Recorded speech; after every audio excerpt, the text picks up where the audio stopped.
Come back. Of course. Let's go. Let's continue our encounter in the fiery depths of the place, where Margaret will blow up the volcano.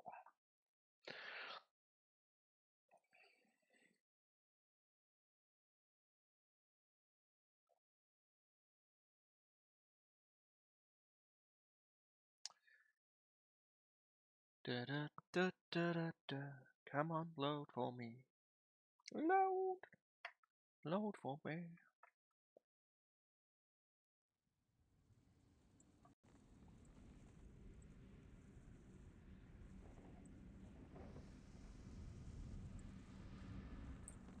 Speedrun. Not really speedrun. Zum.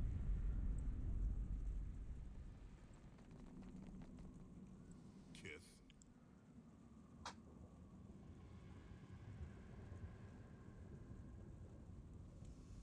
Then it is as I feared, and as I felt.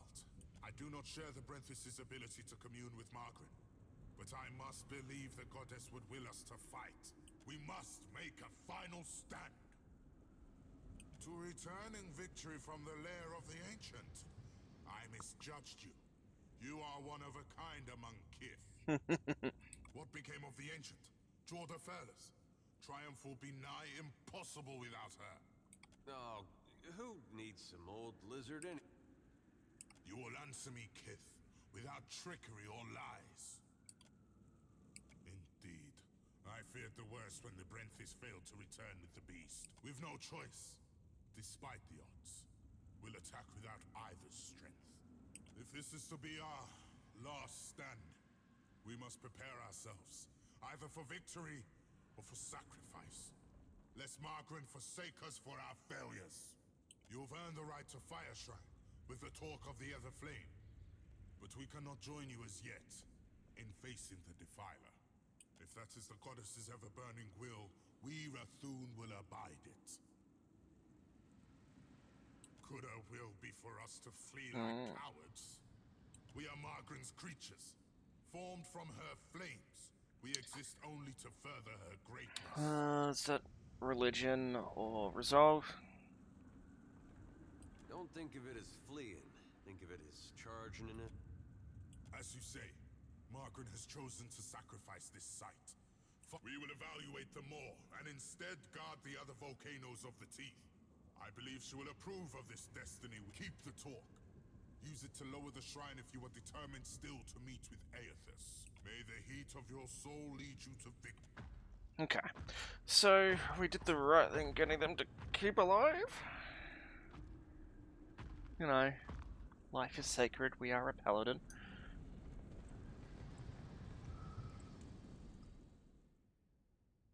Place the talk.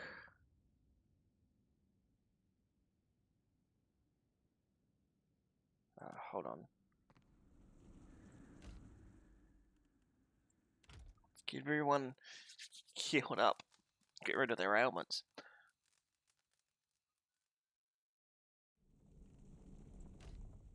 None of their ailments are there. And they're gone. Place.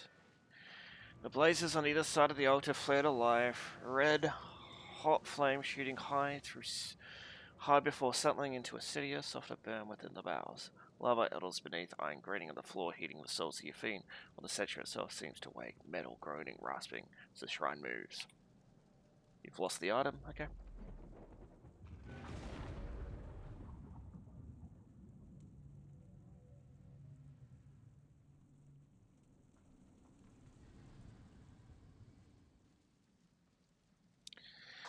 Statue of Margaret towers above you, eyes flaming, fist gripping your instruments of war. At the base of the statue, rectangular iron-slit altar rests between two blazing braziers in the center of it, descend into the depths. So we just go down. This is the neck, shoulders slowly emerge into view. Okay.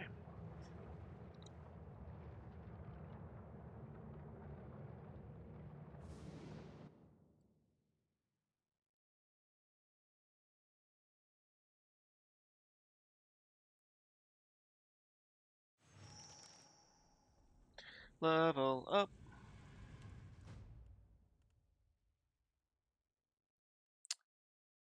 We'll put one into mechanics and then one into diplomacy. Yeah. Okay, and then I already did that.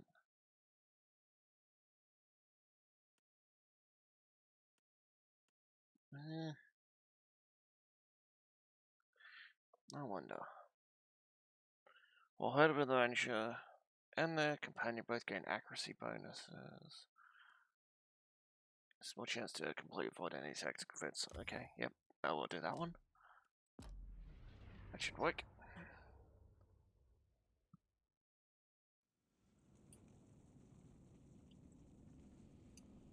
You're certain he wanted us all to come?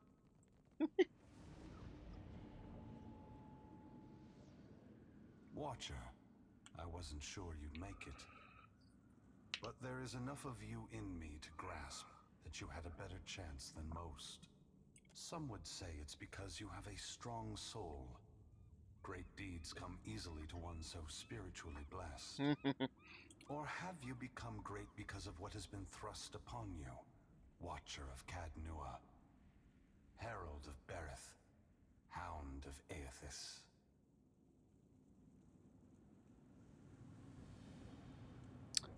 I think number 3. You have done much in this life, it's true. But if it weren't for your past with Theos, with Iovara, you never would have come down this path. But you have come a great distance for answers. What would you ask of me, Watcher? You need to know? Or Berith? Or the gods?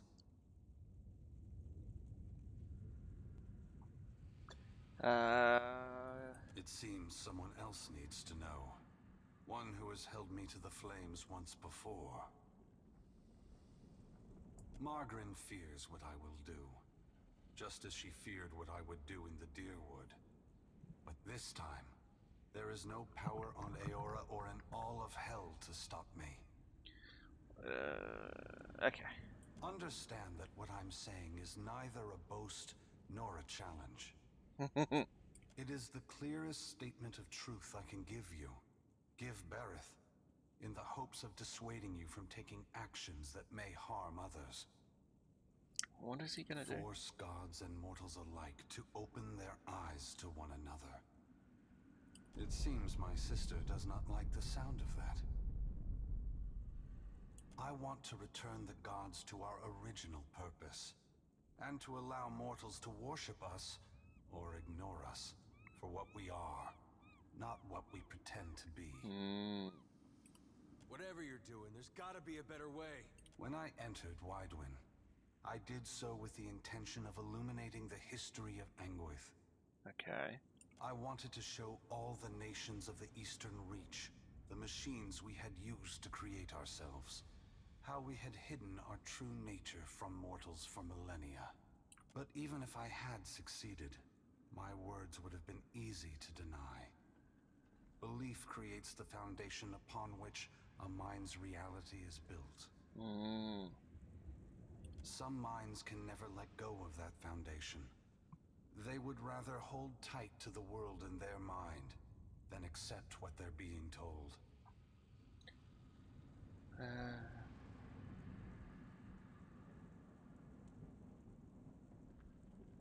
So what are you doing this time that'll make any difference? I have not come to speak, to convince, to plead, but to break the foundations of belief itself.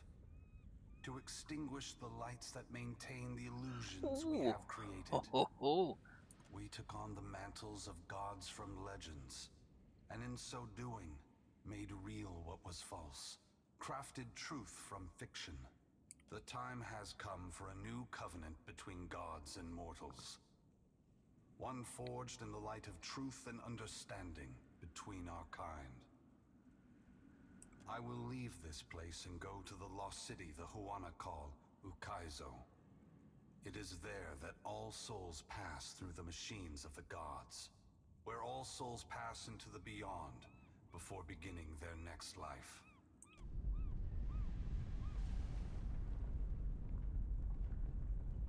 reach that place, I will find our great machines and tear them to pieces. I will smash the great wheel until the lights of hell all gutter and die. And when my work is done, I will leave this world forever. More destruction. You're tearing the whole world apart because you can't make peace among yourselves. Adair, there will never be peace among mortals, so long as they are unwittingly manipulated by the gods. The divine enslavement that Whitaker reveres perpetuates ignorance, chaos, and violence across the world.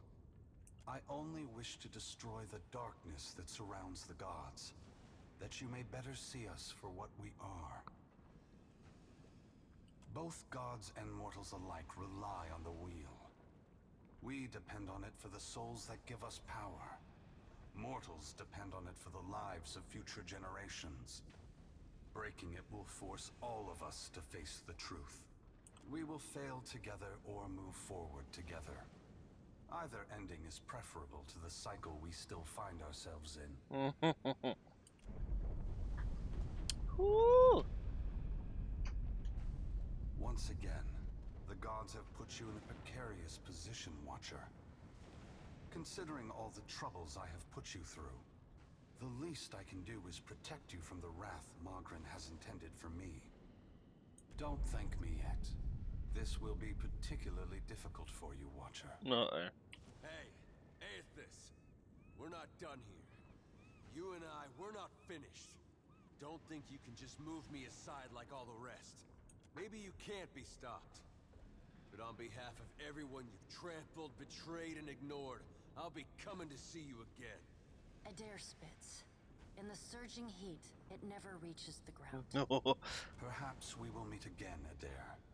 Until then, take care of the Watcher. Aethys's great hand floats away from the luminous Audra pillar. As it pulls back, for a brief moment you see a golden tether flash into existence between the pillar and the great Titan's back. When the Audra fingers gently cradle you, there is first a sensation of warmth, but it is followed by a harsh splitting of consciousness. Your awareness vacillates erratically between the physical world and the spiritual dimension of Aethys's body. Woo! Your soul glides amid the many trapped with Aethys. As your brilliant form passes by them, they call and reach out for help. Below Aethys's body, the volcano erupts. Molten rock rushes over the great Audra body, but does not slow its movement. The great keep, recently abandoned by the Rathun, is quickly consumed by the lava. Your attention returns to the heart of Aethys's body. Deep within the whirling masses of souls, you again sense your own presence, the fragment that was taken from you. This time, you reach out to it as it reaches out to you.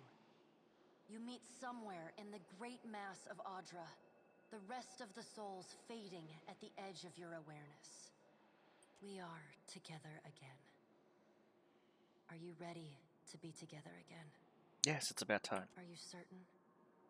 Since we've parted, you've become someone else, and I have become myself. When we join, we won't be ourselves anymore. Your senses yank back to your body, still in Aethys's hand. There is light, sunlight. He has emerged from Ashen Maw, the rim of the volcano and the great keep of the Rathun collapsing behind him. The Audra is barely visible through the thick lava covering his body, and still, he moves. The ocean is gone, water sucked away, leaving only the bare seabed glistening in an ominous silence. You summon the strength to turn your head. Through the cracks in the great god's fingers, you see a wall of water, taller than Nekataka, taller than Aethys, as tall as the moon. It comes with the rumbling of a terrible stampede. Woo! The wave slams into Aethys. His hand closes, protecting you from the devastation. Somewhere in your mind, you hear Andra screaming. You are back inside him, back with yourself. Are you still the same watcher who returned the lost souls of the Deerwood to the wheel? The soul observes you, waiting. I am.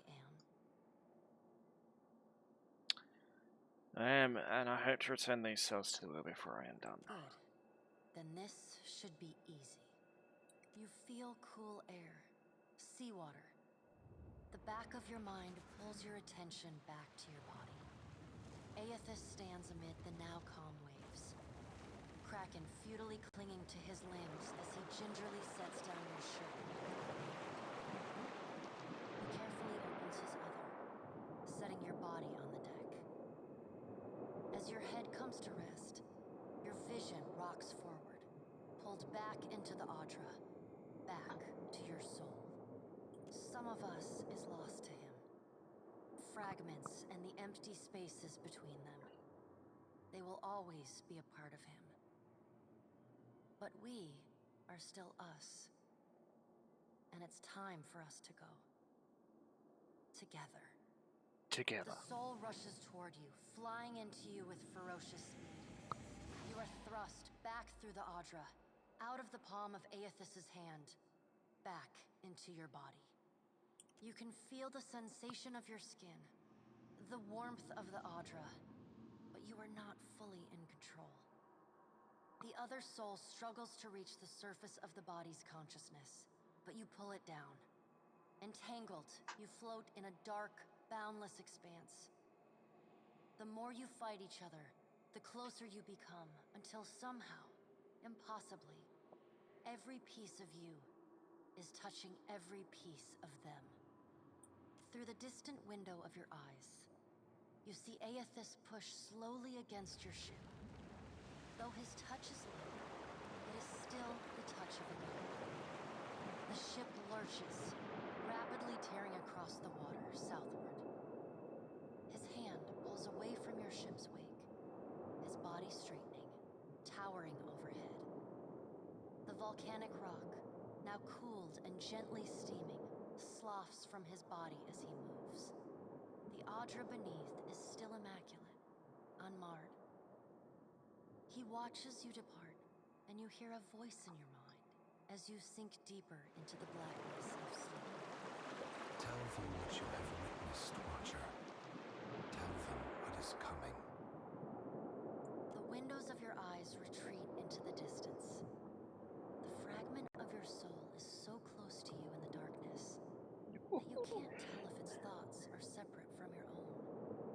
Okay. Aethys is going to Ukaizo. He's going to stop the wheel. Aethys is going to Ukaizo. Aethys is going to Ukaizo. He's going to stop the wheel. The words repeat in your mind until they become an incessant, meaningless mantra. Involuntary meditation in the emptiness of your unconscious. When the words finally dissolve and become part of the darkness, you see a pinpoint of light. You no longer sense the other soul. No longer sense the person you were before Aethys touched you. You swim toward the light. As you come closer, the light becomes two blurry spots of radiance. You settle in behind your eyes and feel your lips already moving, mumbling. Around your body you sense familiar scents and sounds, voices raised in shock and alarm. You take control of your mouth, opening it wide and drawing a great breath. I'm alive! Had to merge my soul back together. It's all good.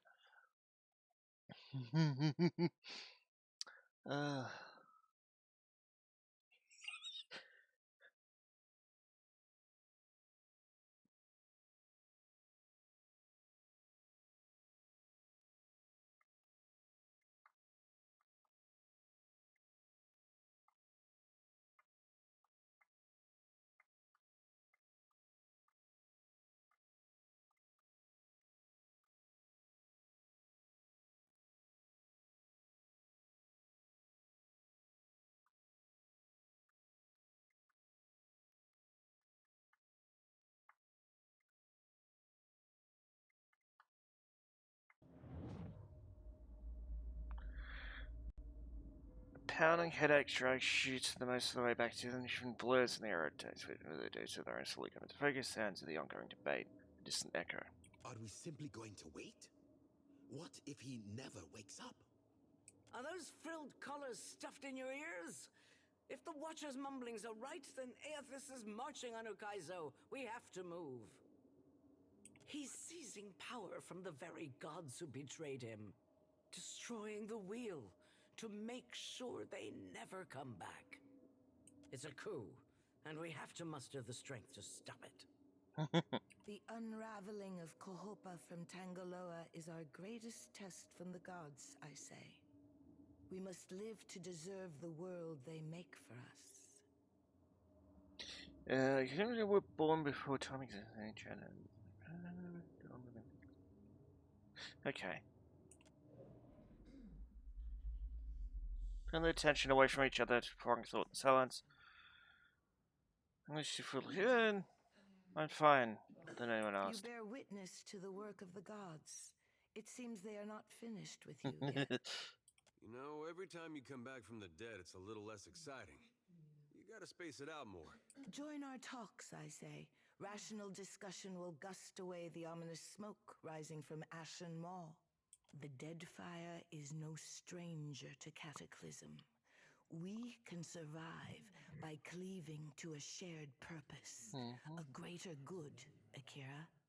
For what else did the gods place us here? We who have ships and resources enough to make a difference. What we need is brass.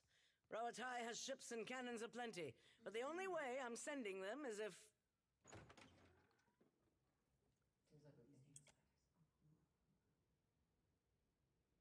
Ships have formed the blockade around Queen's Birth. Their commander demands parley with Serpent's Crown.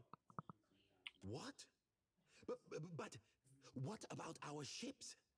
I must get a message through to the captains. For what do our enemies paint a target on their hull? This is a stirring bid for my attention. Send word to my water shapers to drain the sea around the flagship. I would parley on better terms than this. My queen! They fly the colors of pirates! The Principi are... Well, what have we here? Ugh.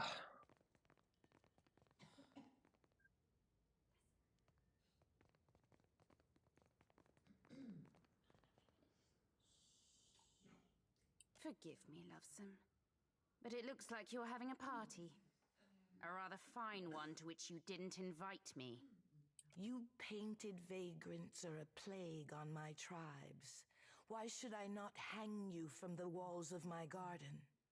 You should be asking yourself how they got in here in the first place. Oh, I do love when they squabble. But I'm here for neither pleasantries nor entertainment. We've bigger fish to fry. Or should I say gods? Now everyone just calm down. I promise we won't fire on you at this time. Unless firstly provoked. That is, until whence we've safely absconded from the city back to the high seas. Then all bets are off again, aye? Yes, well, if you have a point, pirate, I suggest you reach it quickly. We're supposed to take a bunch of pirates at their word? Right you are. However, I'm here because I've got questions, ones that can't wait. And the Lovesome Watcher's the only one likely to answer them nicely. Well, number one, I guess. Ukaizo? What's the lost city of gold got to do with a god on a rampage? Well, fuck, if that doesn't put things into perspective. But what's that even mean in the long run? Folks who die won't be coming back again.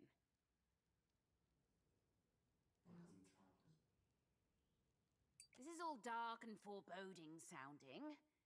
But what's it mean for my soul? I mean, I like the idea of pirating throughout the Great Beyond as much as the next gal. But if, say, I got no awareness after I die, does it even matter what happens? Ak, of course you have no interest past that of your eyes and your stomach. Let us speak now of what can be done. Must be done. Watcher, You know best of all of us what our options are. Words could become apparent when we land. The Huana made compacts with the gods on Lost Ukaizo. Anything can happen on the shores of our ancestors. I say it is a place where mortals can reach beyond themselves, do freely what animancers struggle to dream. We have to act quickly. Defending Ukaizo is the highest priority. Our ships are fast and well equipped. We could sail to the edge of Andra's mortar. See if Aethys' passage opens a way through the storms. Of course, finding Ukaizo once we're through is another matter.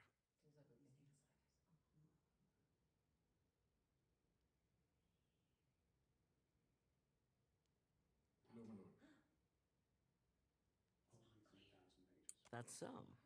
You just might be able to save us. We speak of collectively sailing for Andra's mortar, but this crown will not support any plan that involves a single outsider ship landing on the shores of Ukaizo.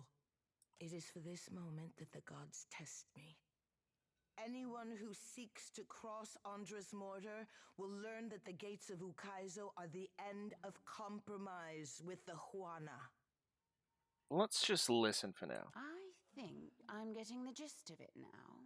While these witless princocks go at each other's throats, we Principi will cut through the storms and plunder the city of gold. Whatever Aethys is seeking in those ruins, we'll find it. And then we'll sell it to the highest bidder. That, or me and mine will have front row seats to the end of the world. If the Huana cannot take back our beginning, then our end fast approaches. The gods will judge us by our devotion to Ukaizo. Are you going to guard it as closely as you've guarded your palace today? Ukaizo was yours once, and you lost it. Meanwhile, the storms that cover Andra's mortar plague Rauatai too. We will help the Watchers stop Aethys, but we will not leave our country's future in soft hands. We hope the Watcher agrees. Watcher, there are two kinds of people in the Deadfire. Those who have called it home since time immemorial, and opportunists. With Ukaizo under our control, the Huana would restore order as it has not been seen since the days of our ancestors. Order. And the only question is whether it will be the order of ignorance and tradition, or else of conquest. The secrets to be found in Ukaizo could elevate us all beyond the telling. I will not relinquish that dream so Watcher, I say the time to play at freelancing is at an end. Any of us could get you to Ukaizo, but only one of us will stand by your side. Wow. let's speak, Watcher, while we have the chance.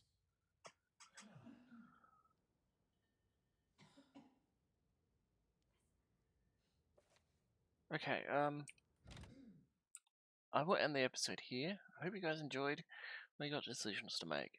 See you guys for the exciting next episode, I guess. I don't know. See you guys then. Bye-bye.